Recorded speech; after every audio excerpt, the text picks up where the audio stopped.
Hola. Hi. How are things? How are you? Oh, I'm great. How are you?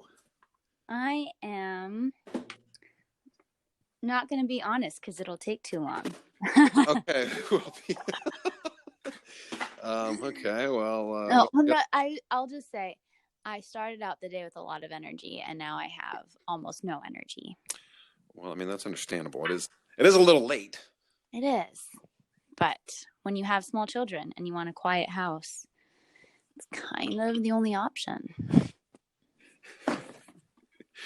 Well, I'm sorry I made you wait so long. It's all good. No, I made you wait, technically. It's true. Yeah, I mean we're all waiting. Yeah. So, anyways, I'm Jeremy Renta. I'm Amy Solara, mother of two very cute boys who are being fully affected by the full moon that we are currently under.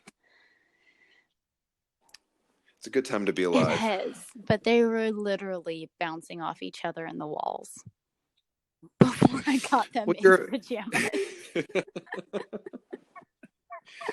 It's also a BJJ house. You guys have a lot of stuff. There's a lot of energy going on. There is, and they're very good at doing a lot of things that you're not supposed to learn until, your third week in jiu-jitsu.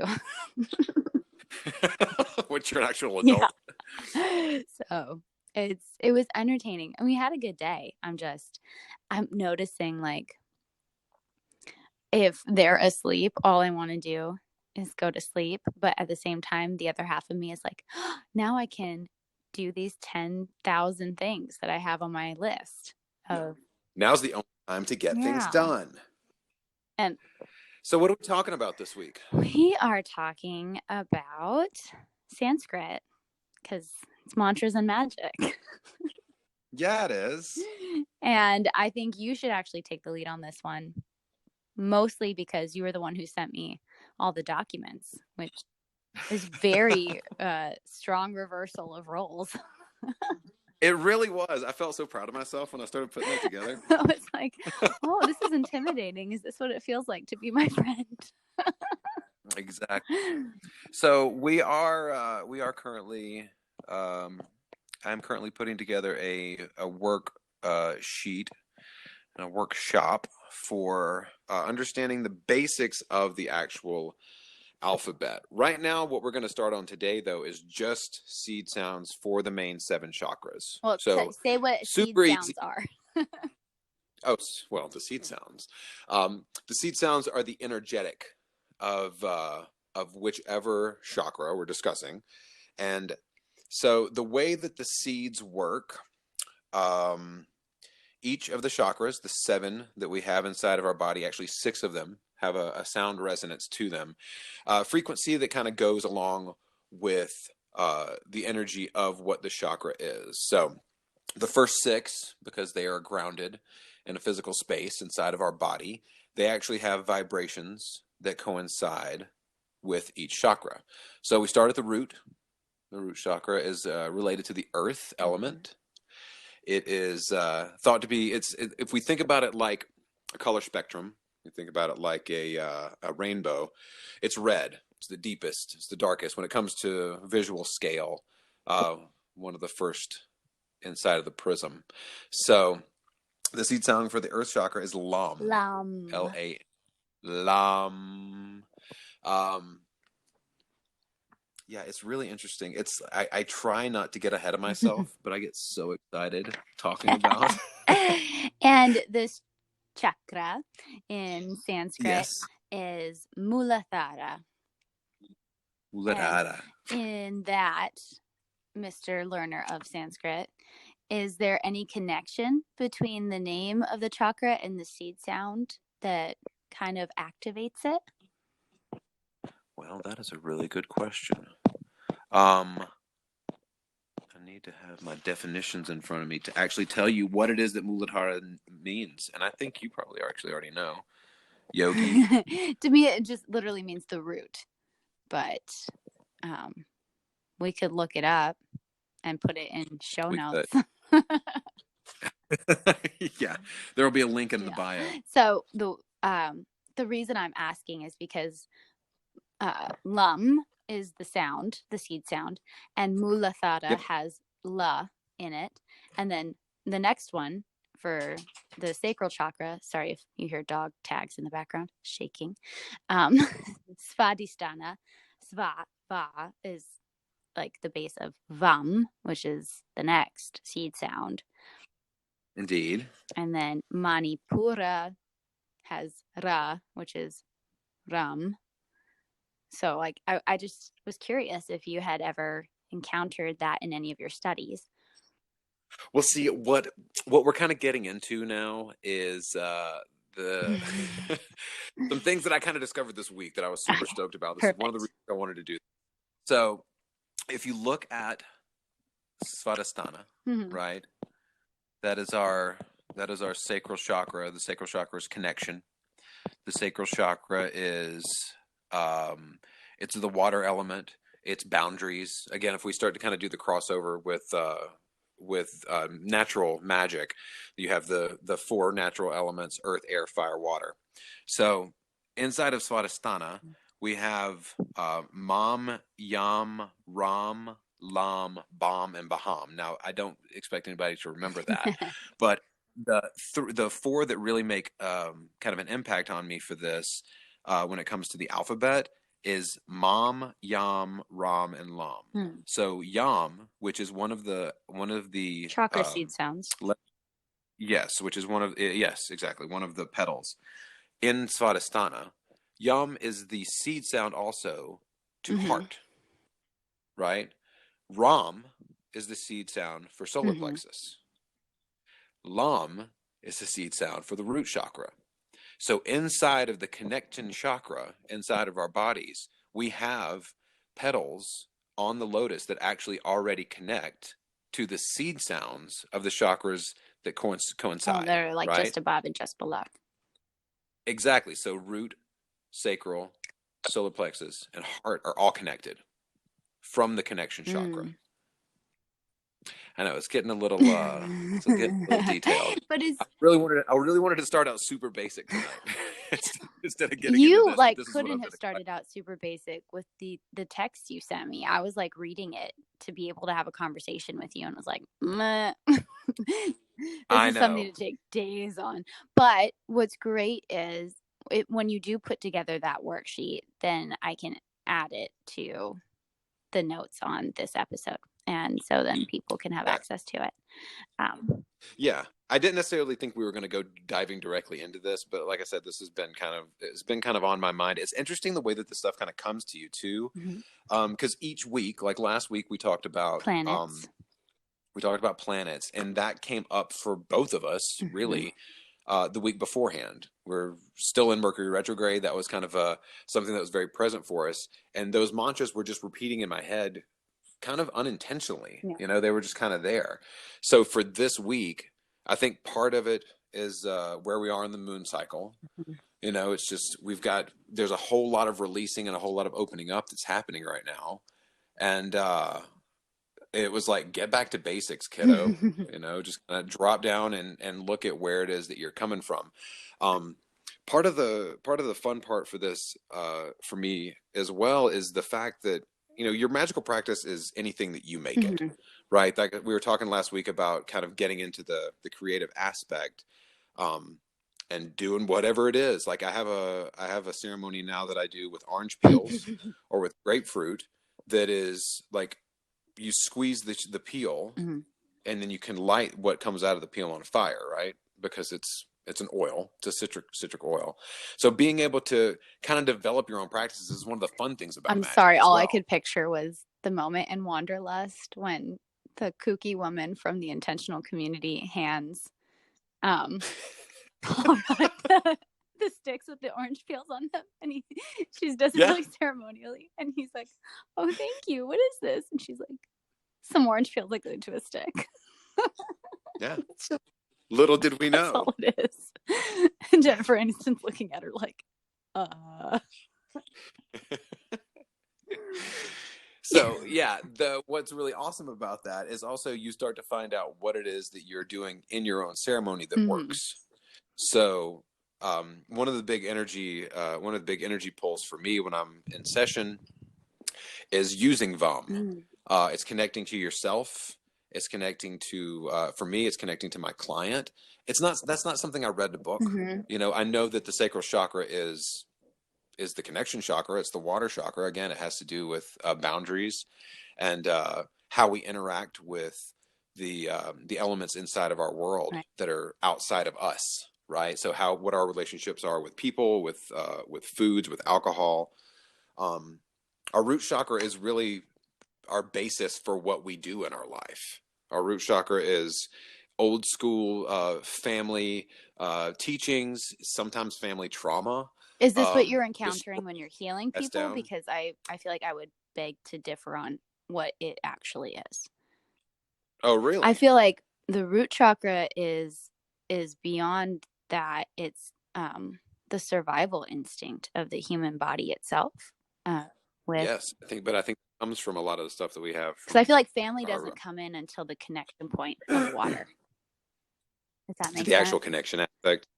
Where it's Yes. like the root chakra is your breath, your uh, literal safety and security. So being able to feel warm and sheltered and fed and Taken and care have of.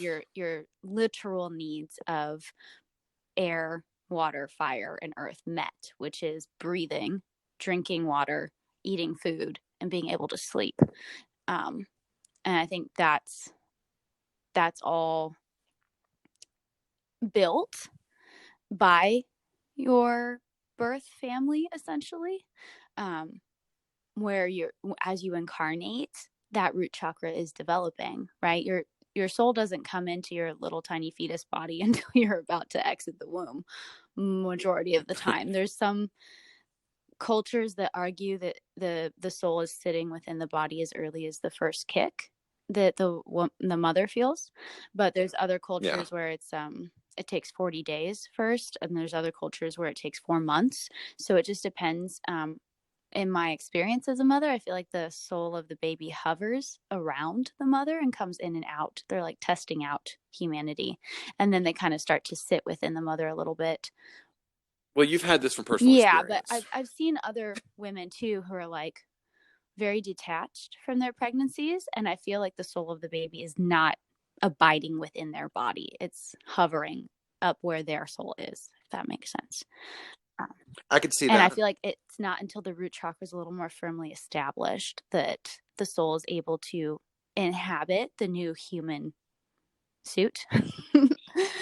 Yeah, but that's what I'm saying. All of that stuff comes in with the safety and security of being able to have somebody else feed you, someone that's going to hug you and love you, somebody Right. who's helping you to Right. breath. Like They're the connected. root It's all obviously is connected. the It's a to holistic establish. system, Yeah. 100%. Right. But I Yeah. feel like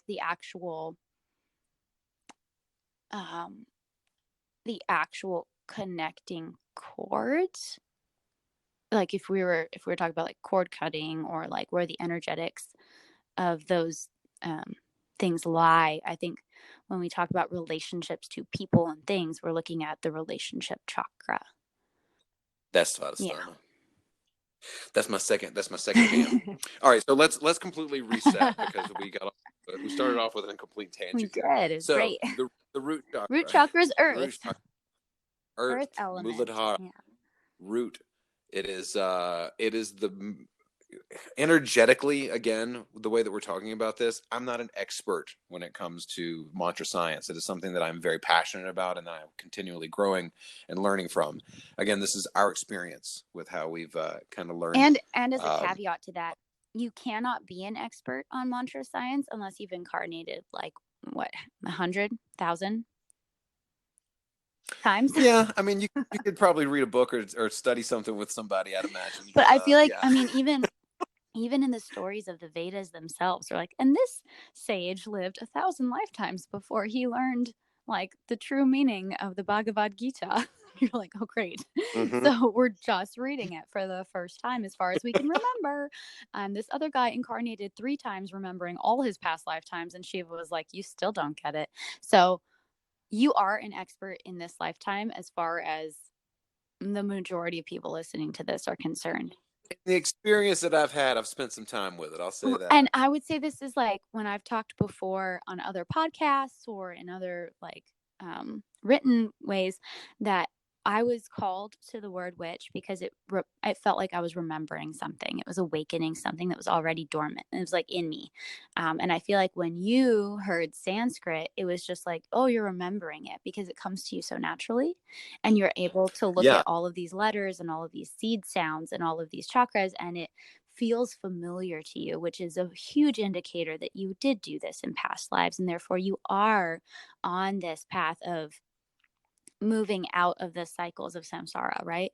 You're moving out of the karmic incarnation into a space of transcendence because you're starting to activate them in this lifetime by sharing them with other people.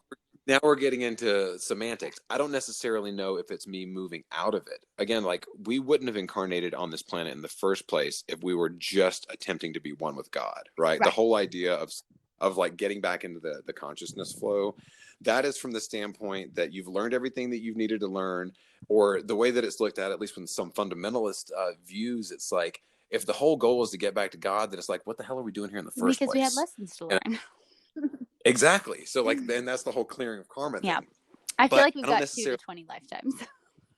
Yeah. And I think this is, this is a completely different topic, but it's like the difference in the style of, it's like picking a restaurant. When you start to look at these philosophies, I don't like the term religion. I like the term philosophy because it literally is, there's so many different branches of Buddhism. If you say you're a Buddhist, well, are you a Zen Buddhist? Are you Tibetan Buddhist? Like, are you Tibetan Buddhist? Yeah, exactly. Like, what are you devoting so much time to that you're wanting to do? Because if you're studying Zen Buddhism, it seems like you're wanting to be, complete dichotomy of black and white. You want to be right in the middle. You're trying to find that absolute balance of feeling nothing, which to me does not sound good. I don't want to spend any number of lifetimes working on that. I don't want to work towards that goal. Be careful what you say, because that might be the next one. But the idea of coming back and, learning how it is that we're able to connect with our bodies completely and totally, because that's, that sounds like it's pretty grand aspirations to be able to do any of the things that are in the Yoga Sutras, to be able to float or levitate. But if you're saying, what, I'm going to devote, 100 of my lifetimes to be able to do this, if time is infinite and we're not really bound by anything, it literally is a class every time we come back. So these could also be, different, these different philosophies could be different bookmarks in our web browser. It's like, I've spent some time going down this rabbit hole, and this is something that I've found that's incredibly useful, which is where, again, the crossover comes back from Sanskrit to like Hebrew, like any of these energetic languages, they are just a different roadmap. Right? Like, somebody else found the roadmap. It's just like with different psychedelic states, somebody else is trying to is trying to write down what the experience was that they had. That's, again, another one of the reasons why ceremonial magic is so interesting to me, because someone repeated these things over and over again to see what the outcome was. So again, this is going to sound, it's only capable of being said in this context. I was talking to Thoth the other day, and he was like, these are all just systems. Everything is just a system. It's just a system of learning, a system of growing, a system of going towards the same goal. And I was like, well, am I working in this? And I named a lineage. And he was like, that is a good system. That is not your system. And he just kept saying very clearly that's also a system. It's one that you've done before. You don't need to do that this lifetime. That's not the system you're going to work down. And it was just he was being so clear and so direct of that also works. That also works. That's also it's a path. It's not great, but it's there. It was just such a clear acknowledgement that you could listen to us talk about the chakras all day, and if it doesn't feel like it resonates with you, then don't do it. Go do something else. Go work with Norse runes. They're the same. It's all the same. Or work on getting your Instagram account up, whatever it is. Oh my goodness. I don't think that's a magical system, but it might be. It might be a manifesting. No, it's pretty magical. Yeah, seriously, it is alchemy. You're turning little hearts into I don't know, something. I have no idea. Cash. I'm not a high enough influencer at the moment. There we go. Nice. Solid alchemy. It's a magical system. Okay, so Earth chakra, speaking of money, that is something that is rooted there. If people are having money issues, because that's, okay, It's Yeah, foundation. as a witch and a healer and a priestess and all of the titles that I've given myself or other people have given me, I am asked 3 things. 1, what's my sole purpose? 2, how do I make more money doing it? And 3, where's my partner that's going to walk beside me? Those Right. are like the 3 epic questions. And I think that they're related to the first 3 chakras. The first one being, how am I going to make that money? The second one, where's my partner? And the third one, what the fuck am I doing here? Dollar bill, y'all. So how would we know, like if I'm just listening to you talk about this for the first time, what's a clue that I could use either my voice or these seed sounds to figure out which chakra I'm having the most issues with? Well, the first thing is, where do you feel it in your body? Okay. I mean, that is a big part of being embodied, is literally being in your body. Like with massage therapy and a lot of the stuff that I do with my clients, it is getting them back embodied. We start with that, with the breath, Mm-hmm. right? So you take a big deep breath in. Where do you feel like you're holding? Get into a comfortable position and then take a deep breath in.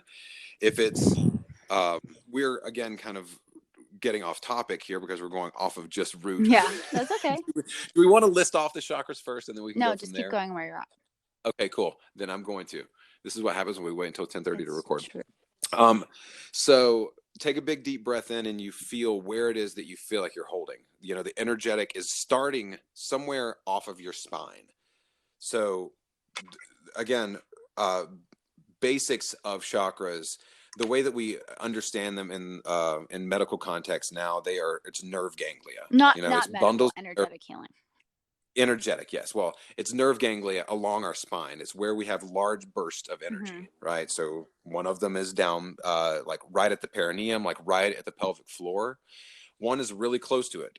That's the sacral chakra is right next to it. Those are super, super connected. Again, it's about finding stability, and the water element is it's fluid, right? Like that's the whole idea about having a water element. It can be ice, it can be steam, it can be liquid. So it's right next to things being grounded, and it transitions. That's how we make connections to things that are in a higher sense and pull them down and make them into what we are, as how it is that we're grounding, right? So it's we're pulling things down into making it into money, into our routines, It's like any the of those water types of. trickling into the soil. Exactly. Yeah. So it's filling the spaces, but it's still its own separate thing. You're not your routine, right? But your routine helps you to create who you are. Next one up is our solar plexus chakra. That's our willpower. That's our drive. That's our fire. Manipura. So yes. So if you feel pain in your gut, a lot of the times you're probably not following your intuition. You're not following your will. You may have, this is one of the big problems with our standard American diet, which I think a lot of people have gotten more conscious of, is that is where our second brain is. Like our main brain, when it comes to how do I survive on this planet. Again, the first 3 chakras are connected to survival instincts, making sure that you're grounded, very present chakras. Having a connection with your environment or the people around you, whether or not you have to run away from a tiger that's trying to eat you, like it's, or kill the deer that's in front of you. These are the bitchy chakras that make you get out of bed in the morning. Those are the ones that you kind of have to make sure that you're going to have sex, make sure that you're procreating, make sure that you got something to eat. So if you're feeling something in your gut, maybe you're not following your instincts, maybe you're not following your intuition. You might just be completely numbed out. I was going to ask that right now. Like, what if you have a client who comes up to you and you're like, okay, take a deep breath and tell me where you're holding. And they're like, I can't tell. If they can't even feel it, the first thing that we do is just start off by getting them in their body by breathing, literally, because they'll start to notice spots that are problematic, or places where they maybe haven't felt. Like I've recently had a client on the table where I was just doing minor breath work into her gut, and she was like actively agitated.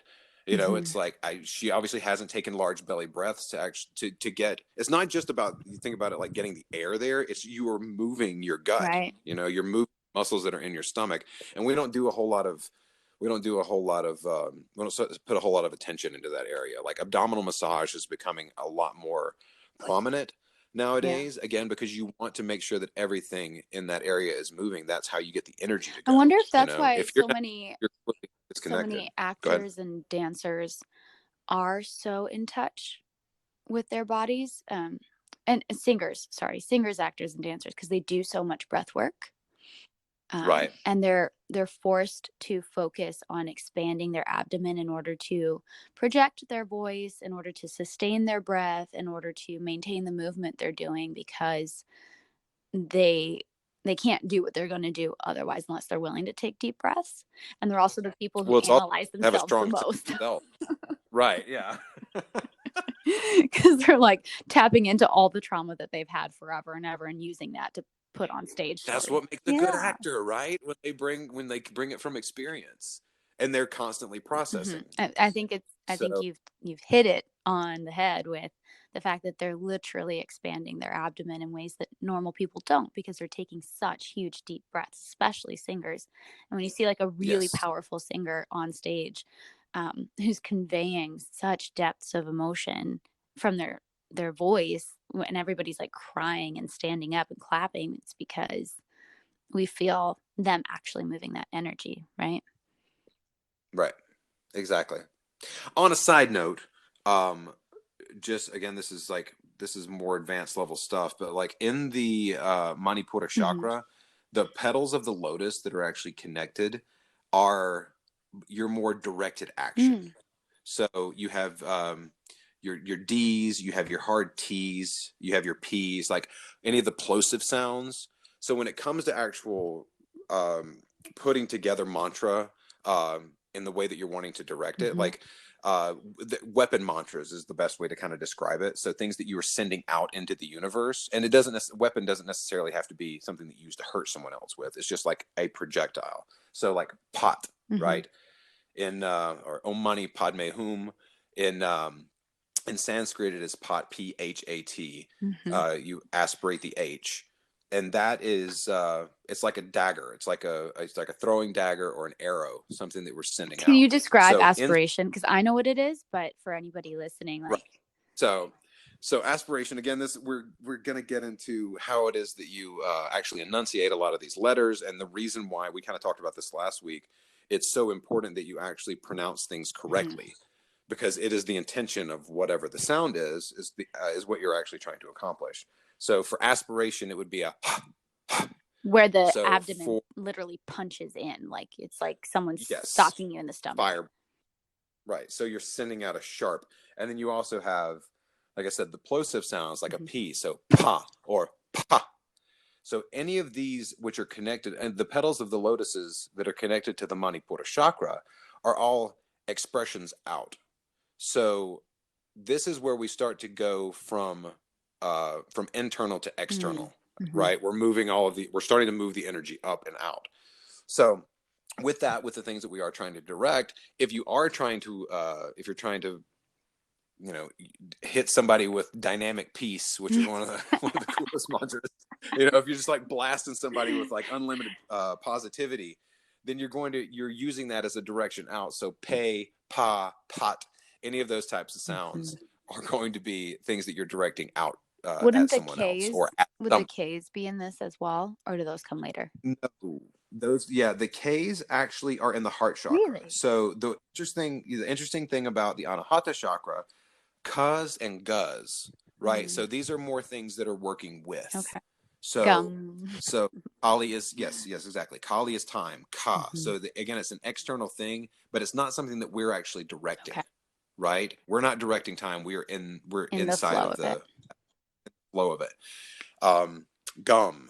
Again, it's a feminine energy that we get from Ganesha, but it is still it's requesting something to move something else. I'm so surprised that's not in the root chakra petals. Gum. Which one? Because Ganesh is always associated with root chakra. He is, but his energetic, I don't think is. So once again, this is like you start to get into the actual. It's like the poetry and the science of what mantra is and what Sanskrit is so cool, because you get to see where it is that this stuff originates from in our body and how it is that it's directed out through our body. So yeah, it's really, really cool. Again, I don't want to get off on a tangent because this is stuff that is it takes more detail than us kind of discussing on an hour Well, we long might podcast, be able to but go deeper next week. But anyway, now we're at Anahata Chakra, which is great. Anahata chakra. You know how I feel about that one. But it's so funny because I feel like almost every single person in the whole wide world has issues with this chakra, either being too open or too closed.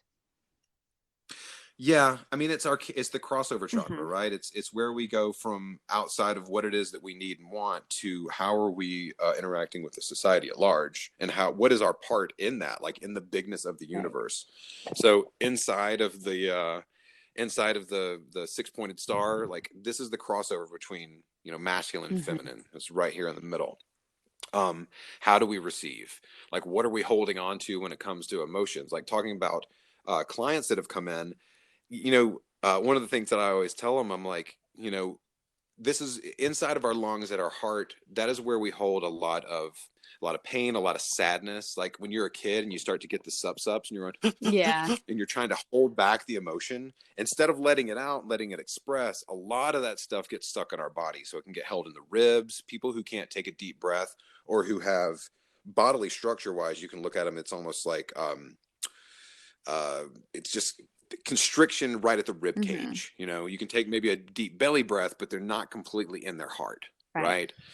Well, So, almost everyone has back problems, and I feel like it's true, and that's another thing. It's like where are you hurt? Yeah. Kind of where are you holding it? But for the heart chakra, one of the biggest and best things is just, again, deep breaths. Obviously, that helps. The seed sound for the heart chakra is yum. So looking for things in our lives that bring us joy. Right? And it's things that are yummy, things that make us happy, things that give us the squee feel. But not things that are self-medicating, because that closes it up. Exactly. Yeah. Not something where we're taking it in, right? It's not an ingestion. It's it's how love is. Like when you feel it between you and someone else, it's not this is mine and you're selfish. It's like a shared joy. Yeah. And I think it's super important because a lot of people use the idea of I'm giving this to myself as an excuse of now I'm going to finish this pint of ice cream while watching the 10th episode of this show on Netflix, as opposed to saying I'm going to give myself a bite of this, watch one show, and then go and take care of like this thing or that thing, or go to sleep, because that's actual self-care. Well, and again, the thing is, I remember hearing this when I was doing my YTT. People have always said that the second chakra and the fourth chakra are strongly connected. And again, coming back to the petals of the Svadhisthana chakra, you have, Ya, Ra, and La. Well, Ya is yum. That's the root of yum. So Ya, or yam, Y-A-M. The M is literally just the bindu, is the back end. So it's the manifestation. And it's like the binder. Yeah, exactly. You're containing the energy. So Svadhisthana is connected to the heart, which is one of the reasons why we get so confused when we're in a relationship and someone falls in love with someone else, and we're like, that is taking that good feeling that I have away, and it's making it hurt. It's like those two are connected. So when you have heartache, you feel it physically as well, right? And it's because the connection that you've made with the person or the thing or whatever it is. Like when you have someone, if a pet passes away or something like that, you feel it physically. It is technically an emotional state that you're in. So just the crossover is so it's like when you get that dropping feeling in the pit of your stomach when you hear that, like, oh my God, they don't love me anymore. And like your heart breaks, but you feel it like there's a cannonball just like dropping down to the base of your gut. So it's I can. Or when you have butterflies in your stomach, you're excited and anxious, you feel your heart opening. Right. Yeah. Right. Such beautiful metaphors for people to see the connection between those two. And I also feel like that brings us to voice, because then you can look at the other connection on the other sides of both of those, of Manipura up to the throat chakra. Right. Well, this is, again, something else that I was thinking about today. Vishuddha Mm-hmm. chakra. In the petals for the Vishuddha chakra or the throat chakra are the vowels, right? Mm-hmm. So the vowels don't have anything that's substantive to them. It is primordial sound, literally. It's ah, it's Ooh, ooh, it's ri. Like the only sounds that we make are the only consonant sounds that actually are in the Vishuddha. Vishuddha chakras are the R's and the LR's. So you have ra and lra. So it's like it's an alignment. You kind of touch on the tongue, but it's not a rolling R. You know, it's not ram. You're not Oh, holding it's the like R a ra. sound. It's the Yes. tap on the So top of the mouth. Ra. so inside of this, we also, since we don't have any substance, if you overlay the tree of life on top of the chakras, this is where Da'ath lands on the tree of life, or the void, Mm-hmm. right? So we've got this gap where there's no real substance. We're coming out of the spirit realm for the higher intelligences or anything that's from our third eye up, and we're in that kind of void space where all potential is Mm-hmm. possible. So Because if we're going, we didn't say this, and we should have. Earth is root chakra. Water is sacral. Fire right, is solar solar plexus, and plexus. air is heart. So now we're into ether, and that's why I think the So sounds now, open up. yes. So now we're on the The canvas, fifth right? We're on the element. canvas where yeah, yeah. We're on the canvas of where you get to make this art, whatever this languagey art is that you're wanting to bring into Yeah, existence. the magic spell. So, and inside of that, you have to have, you can't have sound without having silence. So where you place the sounds from the chakras on the lower aspects, which is the manifestation realm, the root, sacral, solar plexus, and heart chakras, inside of that is how you start to kind of paint. That's how you start to create words or create ideas in other people's minds. Saying any of these things that we're saying now, people are envisioning the stuff. So that same thing we talked about last week with a guitar brings the emphasis of a band, or whatever, like sounds of the opening to a tune that you may really Right. like. So for throat chakra, the way that I have always felt working with people on table, throat chakra is usually in the shoulders. It is the top part of the lungs. People who can't take a deep breath in, people who maybe work at a job that is constrictive, or have a partner who is overbearing, who their opinions come in, and a lot of that stuff goes in our shoulders. So in our shoulders, we hold our opinions and we hold the opinions of other people. Would you also say it's And people who are like not soft spoken, but others have difficulty hearing them no matter what volume they're speaking at? it can Yeah. be. I think the throat chakra is where we hold our opinions and the opinions of other people. And if we let it out too much, that can be problematic. Right. You have people that have really loose shoulders. Maybe their shoulders are always getting knocked out of socket. I think about Mel Gibson's character from Lethal Weapon. Riggs is always getting his shoulder knocked out of socket. He was very loudmouthed, right? So all of that was way too loose. It's for people again who are a little more soft spoken, people who have really round shoulders, that might be a little more mousy. That whole chakra is closed off. You can tell if someone, like, if something shocking happens, we cover our mouth, right? People who are usually really soft spoken kind of keep their heads down and keep their palms in front of their mouth. Like that's one of the ideas when it comes to prayer, is actually silencing yourself. You're closing back and holding off so that your thoughts or your prayers can get up, and so that spirit has the say. Spirit has their time to speak, which a lot of people, and that's a whole podcast that I want to do in and of itself with you on prayer, meditation, and magic, and how they're all useful and they're all different. Like one is talking to God and the other one's listening, and the third is being God. And a lot of people would take offense at that, but I love it. So anyway, tangent. Next is related to that exact thing of the third eye, Anya chakra, the third eye chakra.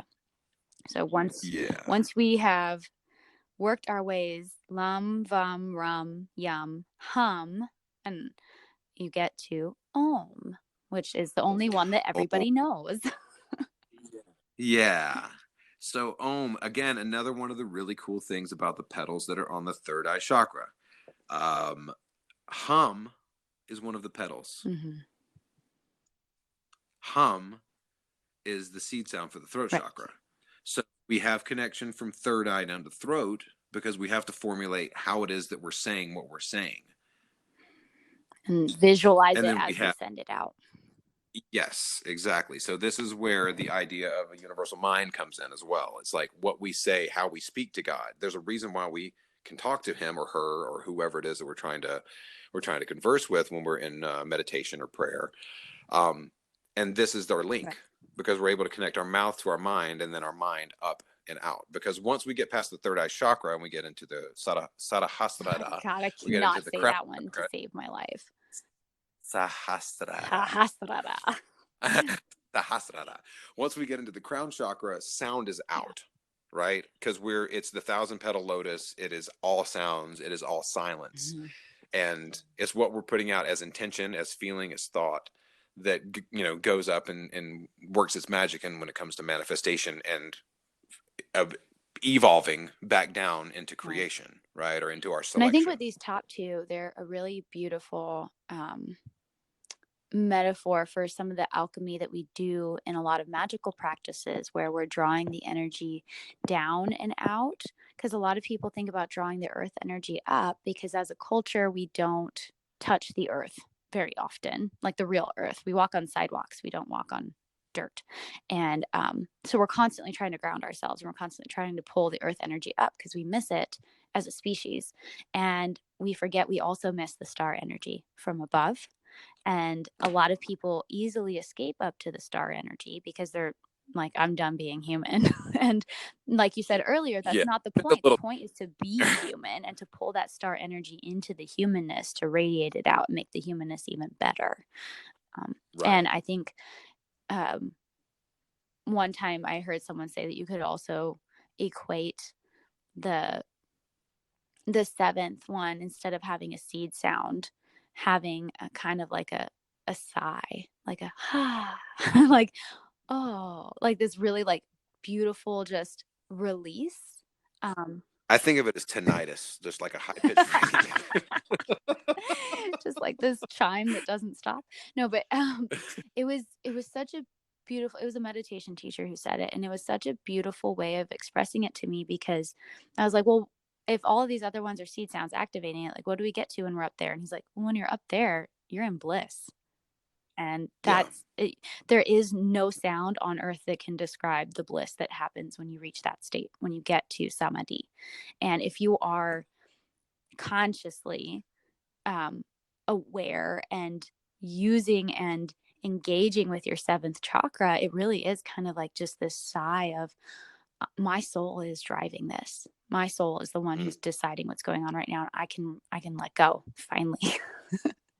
And that's possible in this lifetime. I mean, we think about it like it's an end goal, like getting to the like It what can be like a happens once daily you've goal reached at like bliss? 3 p.m. Yeah, like, I'm gonna get a little bliss today. I'm gonna go in for 15 seconds and enjoy it. Mm-hmm. I mean, getting to that point constantly, like that would be like having a never-ending orgasm. Like Right. at a certain point, like I got other shit to do. There's too much. Yeah. And I think that's um, why we don't have more access to the chakras that go above that until we've done a Right. lot of a lot of educational practices because they don't tell you about them until you are digging deeper into the Vedas, Mhm. into the other texts, the tantric texts, from not just Hindu Tantra, but Tibetan Tantra and all of it, Egyptian Tantra, everything talks about the other chakras that are up there.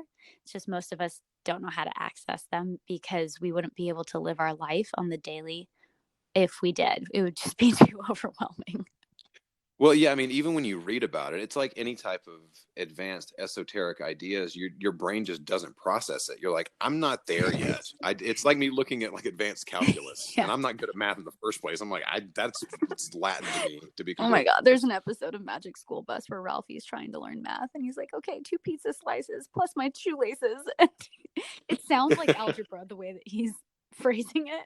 but none of it is an actual number. And I feel like that's what happens in magic when people first encounter the possibilities of where they can go with it. It's like, oh, holy crap, I'm very small. And then the act of doing the magic is realizing, oh, holy crap, I'm very big. Right. And once you can step into that, oh, then the good stuff happens. Yeah, that's where the magic is. So if people want the full 108 chant, I should say we do this at every yoga retreat that Anton and I teach. We try to at least do the seed sounds of the chakras 108 times. And I think one time we did it with an ah for the 7th one, just because people couldn't take the breath that required. And another time we just did the breath. Do you remember when you were in Peru with us, which one we did? I don't. But I don't. It's literally the easiest Sanskrit chant you can ever do. And this is the way that I always tell people when we introduce it on our retreats how to remember. Lam is the lowest. Vam is by the vagina. Rum is revving up, so it's going above. Yum is your heart. It feels good. Hum is your throat. It's where you hum. And Om is the third eye, which is the symbol that everybody thinks about with yoga. So Lam is low, Vam, vag, Rum, revving up, Yum, the heart, Hum, the throat, Om, the third eye. And you can just say it over and over and over again, and you'll start to literally run energy up the Sushumna Nadi, which is the central channel of the spine. So if the spine could be turned into just a visual of like energy, it would look like a column of light that you're pushing light up and down, and each chakra would look like when you see those giant clocks that have all the wheels with cogs in them, and each wheel has its own rotation. So Lam, lowest, Muladhara, root chakra, rotates clockwise inside of you, which means if you were looking in a mirror, it's going to the right like a clock, right? Yes. And then the next one up would go to the left. So sacral svadhisthana chakra rotates counterclockwise, so that the little cogs of the wheels of the two chakras, they go together. They help each other turn, and then so on and so forth. So Manipura, the solar plexus, would go to the right. Anahata, the heart, would go to the left. Vishuddha, the throat, would go to the right. And Anya, the third eye, would go to the left. And then the crown chakra goes to the right. And the energy spirals up it like a little DNA helix, because it goes up one way and then down the other side of the wheel, almost as if you're like threading a cord between each one, and the cogs are helping it rise all the way up to the top, all the way around, and then back down again. And eventually, once they get spinning fast enough, once those wheels are turning fast enough, it looks like a solid column of light. Sweet. And I have a chakra meditation that I recorded a while back that I'm going to post on Patreon to go with this, as well as the 108 Lam, Vam, Ram, Yam, Hum, Om, Lam, Vam. I take a breath on it now, because I love that space, that feeling of the bliss space. And I know you were like Zen Buddhism, blah, but to me, that's what it is. That's what they're going for. Is not about things that are black and white, or completely freeing their mind of all the thoughts. It's being able to move into a space that is so removed from attachment to outcomes and to how the world works and how it has been and how it will be, and just being in a total state of present awareness of literally everything. And then that melds you back into the consciousness that is the all, right? The collective consciousness. And then once you get into that space, it's bliss, because you realize everything is love. Aham prema. Aham I am prema. divine love. That's a good mantra we can do on another day. On another day, yes, We can definitely. do all the lovely ones, all the Lakshmi and Parvati and Shiva Shakti, and talk about which ones work for what things. Yeah, I mean, I will say too, just as advice, if you are feeling like you're not grounded, if you feel like you have you're kind of flighty in the mind, you want to be able to kind of drop down, definitely use some root. Right. Anything that's going to bring you down, bring you presence. Um, if you're wanting to connect with yourself, if you feel a little dissociated, if you feel like you're not really sure what it is that you want in life, using VUM or just going is a good way to get back into your body. It's a slight gentle vibration. Versus rum? It makes Why wouldn't you use rum? Well, because rum is revving. That is, it's Oh, less in your body, and it's more like rising it you're up. trying to get your business going. Okay. If you're getting ready to go, if you're going to go do some exercising, honestly, when I've got people on the table and I want to start heating things up in their belly to kind of start getting the energy moving to other places, rum is a great way because again, you can say it at different speeds. Rum, but if you're rum, rum, rum, Yeah, rum, it does sound rum, like rum, it's revving rum, up. yeah, it has this vibe, and your entire body will react to it. This is all Yeah, sorry, like such a tangent, it's okay. but it just popped in my head. If you're saying like the Hare Rama, Hare Rama, Rama Rama, Hare Hare, are you also activating your solar plexus then in that case? Rocking through your solar plexus, Yeah. yeah, exactly. And the cool thing, I mean, again, we're starting to get into more nuanced aspects of this, but Ra and Ma are the two energies that run up the left and right side of the body. So Rama is literally you're balancing out the sides. Your Ra is up the right, I believe, and Ma is down the left. So the energetics themselves, if you're just doing Rama, Rama, Rama, Rama, Rama, Rama, Ram, hey, Rama, Yeah. getting that going helps you to kind of balance everything out. And the way that you'll feel is different than just doing rum, rum, rum, rum, rum, rum, rum, rum, Right. because It's just that's feeling it. direct. Exactly. And it's directed in one Yeah. specific way. Whereas Ma is a little more, bringing it back in. It's that spanda, the expansion and the contraction. So, heartache stuff, if you've dealt with some heartache, if you're dealing with some sadness, yum is a great one, and those are just big deep breaths. Like if you're wanting to get some of that sadness out of your heart, out of your lungs, out of your heart, just big deep breath in, yum, and if you really want to hold it out, just yum. It's kind of a slide in with the Y, and that's going to help you to feel a lot more of a sense of self, a sense of peace, I feel like. Hum, if you're working on a presentation, if you're doing a speech, if you're a teacher, anything that you use your brain or your voice for, yum is a great one to just get your throat going. Hum hum hum hum hum hum hum hum hum ha ha. And of course, if you're looking for that bliss state. Yeah. So these are basic, these are awesome. And one of the cool things about this too is being able to do 108 of one of them and see where you feel it. Like focus on your root. Literally, if you're sitting there doing whatever pelvic floor squeezes that you're doing, or if you're Mula doing, bandha.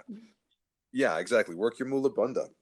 Like get into other parts of your body that you normally don't do. Like if you're sitting in the car driving, we don't usually sit there and squeeze our butts, or any Or of the other Uddiyana stuff. bandha, where you're lifting up, like it's such a weird one for me. You have to like sit with your hands on your knees in a cross-legged position and like draw your diaphragm inside your rib cage. Right. But that would be a lock that would help you focus on yourself, wouldn't it? It definitely would. Yeah, because you're working on your gut. Whereas Jalandhara bandha, which is when you dip your chin, this is something that my lovely doula for both of my births taught me. If you can do a Jalandhara bandha lock, you're locking your energy at your throat chakra. And during birth, it's so important to essentially send the sound down, is the way she said it, because so many women in an active fear and pain and fear of pain arch and they send their chin up and they open up the throat and they let all the sound go out the top and they push all of their energy out their face because they're avoiding what's going on down below. And if you can actually do the opposite and lock your chin the other way and hum and go and just literally focus all the energy going back down through the chakras. Well, you're on, Yeah. right? You're bringing the energy back in. Yeah, and a lot of the sounds that come out are sounds like ma, like these big, deep, like ha sounds, and they're very like energetically soothing to the baby too, to hear like Right. these deep low notes because it gently rocks them because the baby's going through it too. And a lot of people don't even think about that they're getting squished and turned and all of it as it's happening. And if the more the mother can keep the sound in this beautiful lower register and send the literal vibration of her chakra energies down her body as opposed to letting them just explode out the top, I think the more easeful the birth will be, but also the more sacred the birth will be because then the child's getting blessed with this sound as they're coming in. Yeah, and the mom's present. Right. Like that's a big part of it. I know that we definitely delved into some more advanced topics, and I felt incredibly tangential. I know that we had talked since we first started recording these that you were going to keep us on We track. hit And all 7 chakras. I apologize. We hit I all apologize 7. for going, hey, let's go down this trail. No. I didn't even bring a machete to clear it. I don't have a flashlight. No, this is good because as we do more mantras, I feel like, we could jump in and be like, Om Trayambakam Yajamahe, and they won't know that Yajamahe is important to say versus Yashamehe or Yajam or like whatever it is. You have to say each syllable in a very intentional way because you're activating the petals of your lotuses. You're activating different parts of different chakras, and you're also connecting different chakras together, and you're shifting energy not only within your body but outside of your body at all of the places around your auric field where these seed sounds are also abiding in each of the kleshas, which we can get to. So there's like layers and layers and layers of who you are as an eternal being, and a lot of people only think of themselves as their human suits. They don't think about the amount of electromagnetic energy being sent out by their heart, the amount of electric energy being sent out by just like the heat of their actual body going a few feet, the way that the mind is interacting and all of it, every chakra that's not mentioned, that's between like, the top of the head and the soles of the feet. There's so many other points where these literal magic sounds, these seed sounds in Sanskrit are triggering little points of light to energize themselves. And so if you say a mantra incorrectly, it's almost like playing the wrong note on a piano, and you can be playing the song and every time you get to that point it's like a meh, as opposed to like a really beautiful like chord. And so I feel like your body would start to notice that something's off because you're activating something in an incorrect pattern, because these patterns were developed as a system by people who spent thousands of years perfecting them. There's a reason that they do them the way they do. And it is possible to put your own grouping together if you're very like ambitiously ready to tackle Sanskrit as a language. It is possible, right? To like figure out your own mantra based on some of these seed sounds, but you would have to be very careful. Right. It's one of the things that I've been really interested in as of recently. Like ever since I had my first ayahuasca ceremony, or sat in my first ayahuasca ceremony, I've seen Sanskrit. Like I'd seen it before I actually sat in ceremony, but this was like, it was very present. Yeah. There was a lot of it written and I didn't know what it said.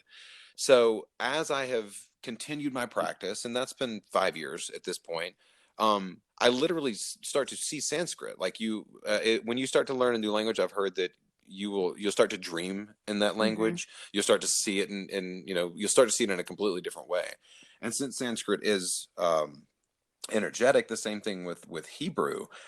It'll just kind of appear like in my mind's eye while I'm asleep and I'm dreaming, and it makes me wonder when it comes to the seers, these sages that actually were the seers of the mantras in the first place, the ones that wrote down a lot of these that um, became the poetry of the Bhagavad Gita, or the Atharva Veda, any of the Vedas. These I have to wonder how much of it is intention, or how much of it is just interpretation, like things that are just kind of coming in, and then the literally the symbols are in front of the people that are writing them. How much of it is there a science of like I writing it think down and seeing I think what there energy really is? is. I think channeling began it, but I feel like everything is so balanced. Like when Right. you chant it, there's a rhythm that naturally starts to come to you when you do it over and over and over again. Like if you do the long form of Gayatri, right? You do the Gayatri mantra, Om Bu, Om Bhavaha, Om Swaha, Om Maha, Om Janaha, Om Tapaha, Om Yep. Satyam, Om Tatsavitur Varenyam, Bhargo Devasya Dhimyahi, Dhiyo Yonaha, Prachodayat. And it has this like rhythm that it feels like a little like train chugging along. Um, and if I chant that versus just like, The short yeah, version. Om Yeah. Bo Bova Swaha Tatsavitur Varenyam Bhargo Devasya Dhimai Dhiyo Yonaha Prachodayat. It's like so soft that way. It feels like Hmm. I'm singing it versus like the long form. The long form's like, I am making magic. And the other one's like, I'm making magic. And, it makes sense that in kirtan, they don't do the long form. It's too much for people. It's too much energy. You have to want to activate the light of Surya inside of yourself and like Yeah. wake up your consciousness very, very clearly, admitting that there's a lot that can go down because of that. Because once you start emitting that much light, it's only going to shine light in all of the dark places, and so you'll start to notice them more. So Right. And well, that comes back into the whole idea of being pure. Like right, we kind of discussed it last week of being a saint or a sage, because you don't eat animal flesh. Animals will come up to you. If you're a planetarian or you're a vegan, and we animals didn't are talk more about drawn that. to I that. think you were talking about that with someone else, I must have been because then, but I it's am the the whole. opposite. I know you are carnivore, but I'm a I, predator. that's Okay, we are all I don't predators. know how many deer come up to you, is what I'm saying. Like, I don't know how many birds land on your shoulders. Maybe I don't want So them. Maybe I want the giant snakes and tigers and panthers and you're eagles. working with dragon energy. I hear you. I'm Kali Ma. So depending on the way that you're purified, Right. let's say that is how the energy can actually move through you, which I think is also one of the reasons why a fast is a big part of spiritual practice. Right. Like you don't have a lot of the stuff in your system so that you can be pure light. And again, that's grandiose. I If also you can think take a sometimes it gets really confused with spiritual bypassing, with like just ignoring the fact that you're being human, trying to go back to the light. And it goes back to what you said before. Like, if that's all you're trying to do, then why are you here? right. Well, I mean, I think we can survive pretty okay without food. A lot of the times when I've done men's retreats, when I'm doing a lot of body work, I actually find that I have more energy the less I eat, because the energetic actually starts to move through me from the sessions. So my gut, the rest of my organs are happy to have energy moving through more freely and not having to actually process it from And food. that's a whole other podcast that we can talk about That is, yeah. my And it's philosophies on spirituality and being in a primal state of eating, um, and and Atlantis and Lemuria and all of that, and why these systems have um, accompanying dietary recommendations. Let's put it that way, because right. it's not a part of the system. It doesn't say it anywhere, as far as I've heard. Yeah, it's not written It's anywhere. not. Again, I think this is everybody's kind of own experience, Yeah. and there's a difference between the primal energy and the stuff that you're going to be moving through. If it is more like what we were talking about with ecstatic dance, Mm-hmm. it's like there's a lot more of like that grounded, like toes, feet slamming on the ground, like that. You're literally drawing energy down. Right.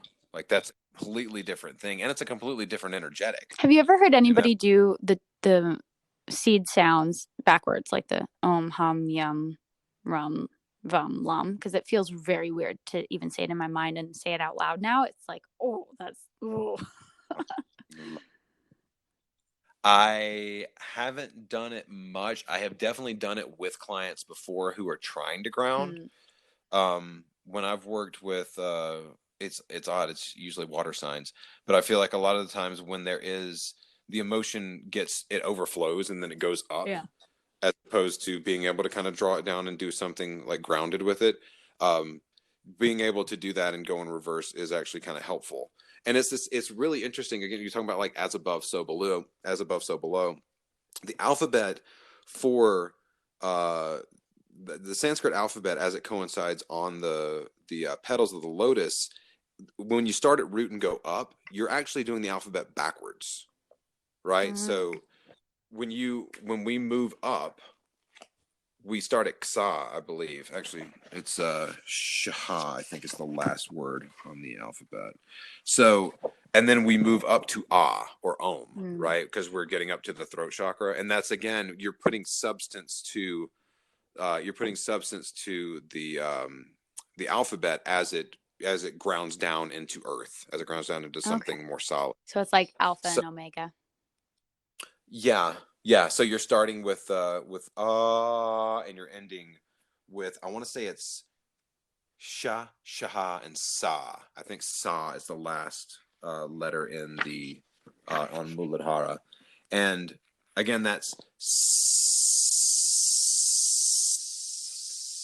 right. So it's closed down completely. It's not it's not the bindu. It's not like closure, but it's the last thing of sound where something is connecting. The sound is coming through a connection, right? So yeah, this is all much deeper than us going into it at 11:08 on a Sunday night. But needless to say, I'm a huge fan, and I'm very grateful that you want to do this, and that I'm hoping that there are people out there listening to this. This is I would have killed or happily died for a podcast that had this kind of information 5 years ago. Right. I think that's always been my favorite to listen to, and so I sincerely hope that that's what people are finding. Is I would find the podcast that I was like, oh, that's exactly what I'm working on right now. And all the people's podcasts that I listened to all said, I couldn't find a podcast that talked about it, so I started one. Right. And that's what we're doing here. I haven't found one yet that for me blends the East and the West this way. And we can talk a little bit more West next week just to kind of balance that out, because this was almost entirely the Hindu basis of the basis of Hindu religion, essentially, is the language of Sanskrit. But at the same time, yoga is a super Western phenomenon right now. And it has greatly morphed and changed, and some would say evolved. I think it's just, again, remembering its roots. There's a really cool moment in Graham Hancock's book Underworld where he's talking about this tiny little figure that was found, and it's very obviously to anybody who's worked with Shiva. And he's just like describing its features, and it's like, oh yeah, that's Shiva in a yoga pose. And then he says the date, and it's like basically pre-Ice Age. It's one of the oldest Paleolithic finds in India, and it's someone in a very advanced yogic posture. Like, you would break your ankles if you didn't know how to do this correctly. And he's got wild dreadlocks and a snake around him and a loincloth, but also a very erect phallus. And he's Shiva. He's Rudra incarnate. And it's a statue that came from a part of India near the mountains that they didn't even think people were doing anything more than hunting and gathering. And obviously they had a lot more going on if they were carving these people doing yogic postures, right? And the Vedas themselves are said to have come from the 7 sages who escaped the deluge the great world flood that every culture talks about, which means that they were bringing their knowledge from something earlier. So this is like ancient stuff that we're tapping into. We're not just learning it, we're not just making it up. We're literally trying to remember something that was lost a long time ago and that was barely passed down to us through the ages. And thank God it was. Thank God that somebody had the wherewithal to write it down. Yeah. I mean, and thank goodness that we resonate with it, Yeah. you know, because again, like you said, there's all of these different ways and philosophies that are kind of out there. The fact that that this resonates so strongly with both of us, and it's like I'm again, like I said, I'm definitely not a mantra scientist. I love what this stuff does. I want to say for me, but in me, like how it makes me feel. You know, I have never been drawn to anything the way that I have. And through you, And like the amount right. of people that even still here in town, where I am, which is Phoenix, are like, oh my gosh, I haven't found a massage like Jeremy's because he chanted. Yeah, I had a client the other day who is a massage therapist. I get people who say, and don't get me wrong, if it's always flattering whenever anyone gives me compliments about my sessions, but I have people who are not massage therapists who say that is hands down one of the best massages I've ever had in my life. That's the best massage I've ever had. And then I had yesterday a massage therapist who said, hands down, one of the 5 top healing sessions I've had. So it's like they're being very specific as to what the experience was. So it means a lot whenever I get compliments from anybody, and it also just reminds me that I'm on the right path, that I'm doing what I'm supposed to be doing. Yeah. So, this is kind of I also kind of a button on what it is that we were just talking about. I was opening up Kali Kala, a manual of tantric magic by Jan Fries, and I landed on a page that in italicized or in bold it says meat. It says meat is classed according to origin, beasts of the earth, the waters, and the sky. But no matter who killed the animal or who brought it, it is pleasing to the gods. Yeah. I'm like staring up at my beautiful portrait of Kali from India as you're saying that. So if the gods are happy, that is is great. And yeah, maybe that will be the next one. It would be one of the next few that we do for sure, because that's going to stay on my mind of like veganism, vegetarianism, omnivorism, being paleo, being keto, being a carnivore, like the gamut, and right. what I've learned and why. And maybe eventually we can have my beautiful teacher as a guest with us on the podcast. I mean, it's so weird to think about people being guests, but I would love to interview her if she's willing to talk about the spiritual side of it, because she doesn't really open up a lot about that. And I think it's to try and maintain credibility in a world where a lot of the things that you and I talk about, Jeremy, are openly laughed at.